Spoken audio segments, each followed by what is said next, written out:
ನಿನ್ನ ಕಂಗಳ ಬಿಸಿಯ ಹನಿಗಳು ನೂರು ಕಥೆಯ ಹೇಳಿವೆ. హాయ్ అండి, అందరూ ఎలా ఉన్నారు? మంచిగా ఉన్నారు కదా? Thank you first of all అందరికీ. 2 వీడియోస్ పెట్టినప్పటికీ కూడా మంచిగా చూస్తున్నారు, మంచిగా సబ్స్క్రైబ్ చేస్తున్నారు.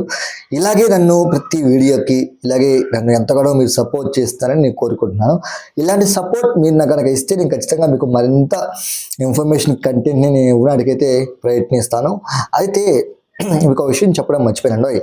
ఇవాళ మంచి కంటెంట్తో మీ ముందుకైతే వచ్చేసాను.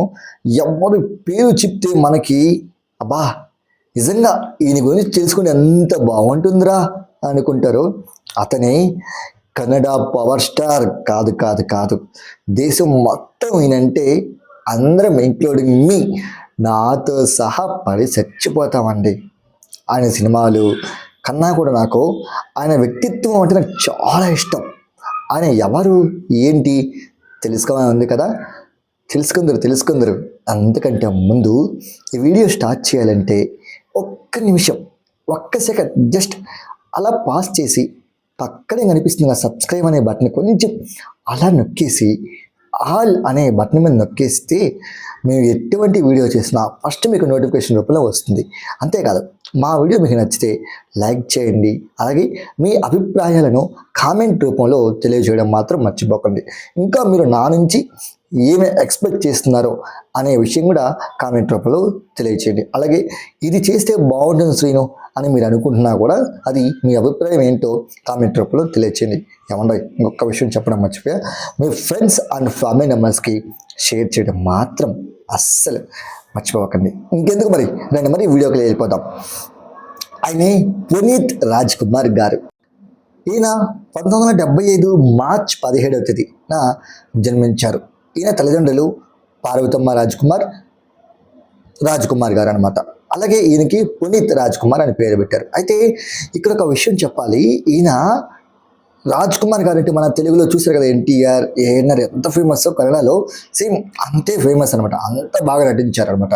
మనం చూస్తున్నారు తెలుగులో ఎన్టీఆర్ గారు కావచ్చు, తమిళ్లో చూస్తే ఎన్టీఆర్ గారు కావచ్చు, ఇలా ఒక్కొక్కరు ఉంటారు ఇలా ఫేమస్. అంటే మనకి ఎన్టీఆర్ గారు అంటే తెలుగులో అమ్మో పడి చచ్చిపోతాం కదా, సేమ్ అక్కడ ఆయన అంత ఫేమస్ అనమాట. ఈయనకి 6 నెలల వయసు ఉన్నప్పుడే సినిమాలో నటించారు.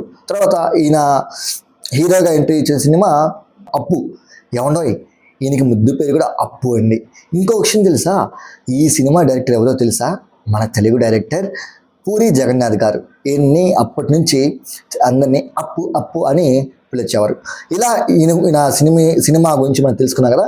ఇప్పుడు ఈ సినిమా గురించి అందరికీ తెలుసు, కానీ ఇప్పుడు ఈయన వ్యక్తిత్వం ఏంటి, వీటి గురించి మనం ఏం నేర్చుకోవాలి అనే విషయం మనం మాట్లాడుకుందాం. ఈయన నిజంగా హెల్ప్ చేయడంలో నంబర్ 1 అని నేను చెప్పడం కాదు, అది అందరికీ కూడా తెలుసు. కానీ ఆయన బ్రతుకున్నప్పుడు ఏమీ బయటకు రాదు, చనిపోయిన తర్వాత అన్నీ బయటకు వచ్చాయి అంటారు కదా. ఏదైనా ఉన్నప్పుడు వాల్యూ తెలియదు అంటారు కదా, అది ఈయన విషయంలో ఖచ్చితంగా నమ్మాల్సిందే మనం. ఈయన దాదాపు 19 గోశాలలు, 40కు పైగా పాఠశాలలు, అనాథాశ్రమాలు, ఇలాగ ఎన్నో దాదాపు 18,000 మంది అమ్మాయిలు నివసించడానికి మైసూర్లో ఒక ప్యాలెస్ కట్టించారనమాట. ఇలా ఎంతో మందికి ఈయన చదువు చెప్పించారు. ఆఖరికి ఈయన చనిపోయిన తర్వాత కళ్ళు కూడా దానం చేశారు. అంటే ఇప్పుడు నేను వీరి గురించి నేర్చుకోవాల్సింది ఏంటి అనే విషయం గురించి నేను మాట్లాడతాను. నిజంగా ఈరోజు మనం చెప్తున్నామండి, నేను విషయం చెప్తున్నాను ఏంటంటే, ఈ రోజుల్లో అన్నదమ్ముళ్ళు ఆస్తుల కోసం, అక్కజల్లులు బంగారు కోసం, కొంతమంది తల్లిదండ్రుల్ని బ్రతకనంగానే అనాథాశ్రమాలు వేసేయడాలు, లేదంటే వృద్ధాశ్రమాలు వేయడాలు, లేదంటే కొంతమంది తల్లిదండ్రులు బ్రతకుండగానే మీరు ఎప్పుడు చచ్చిపోతారు, మీరు మాకు ఎప్పుడు ఆస్తి ఇస్తారు, ఆస్తి అని పడి చచ్చిపోతున్నారు. ఒకటండి, ఇది నేను ఎవరిని ఉద్దేశించాలనట్లేదు, ఎవరైతే ఉన్నారో వాళ్ళ గురించి మాత్రమే నేను మాట్లాడుతున్నా. మళ్ళీ చెప్తున్నా, ఇది ఎవరిని ఉద్దేశించాలనట్లేదు, ఎవరైతే అలా ఉంటారో వాళ్ళని మాత్రమే అంటున్నా. ఇది నిజం. మనం మనుషులం అండి, మానవత్వం ఉంది. ఏంటి ఆస్తులు అంతస్తులు రేపు మనతో వస్తాయా? రావు కదా. మనం పోతే ఎవ్వరు మనతో రారు, అది మాత్రం గుర్తుపెట్టుకొని జస్ట్ ఒక 6 అడుగుల ప్లేస్ మాత్రమే ఉంటుంది. ఒక విషయం నాకు బాధగా అనిపించింది, ఆ విషయం నేను మీతో షేర్ చేసుకుంటాను. ఒక 2 ఏళ్ల క్రితమో 3 ఏళ్ల క్రితమో ఇది తెలంగాణలో జరిగింది. ఒక పెద్ద ఆయన, దాదాపు ఆయనకి 90 సంవత్సరాల పైన ఉంటాయి. ఆయనకి నలుగురు కుమారులు అనమాట, ఐ మీన్ కొడుకులు. నెలకు ఒక్కొక్కటి చెప్పడం పంచుకోమని చెప్పి తీసుకున్నారు. ఆయన పెద్ద మనసు, ఏమనిపించింది ఏమో ఆ భగవంతుడికే తెలియాలి.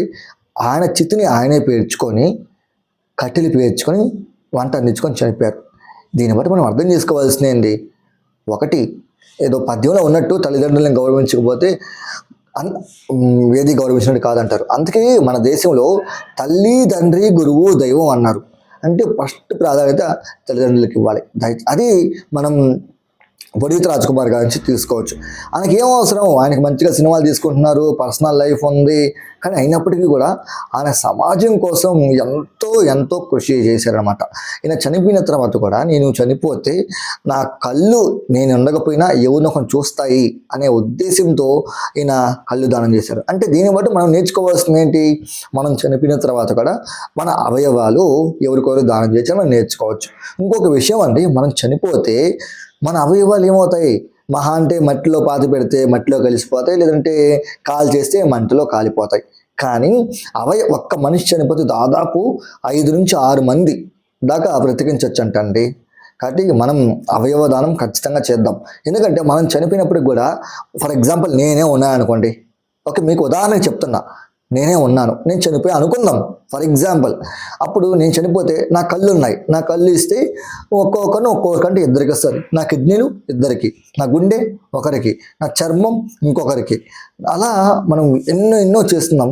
ఆ అవయవాలు లేక ఎంతో చనిపోతున్నాం ఎంతోమంది కూడా. అవన్నీ మనం తప్పించుకోవాల్సిన విషయాలు అనమాట. కానీ దురదృష్టవశాతం ఏంటంటే, ఈయన చిన్న వయసులో, అంటే జస్ట్ 46 ఏళ్ల వయసులో అక్టోబర్ 29, 2021 చనిపోయారు. కానీ ఈయన భౌతికంగా మనతో లేకపోయి ఉండొచ్చు. ఈయన చేసే కార్యక్రమాలు, ఈయన చేసే సినిమాలు ఎప్పుడూ మనతో ఉండాలి. Once again Puneeth Raj Kumar sir, wish you many more happy returns of the day.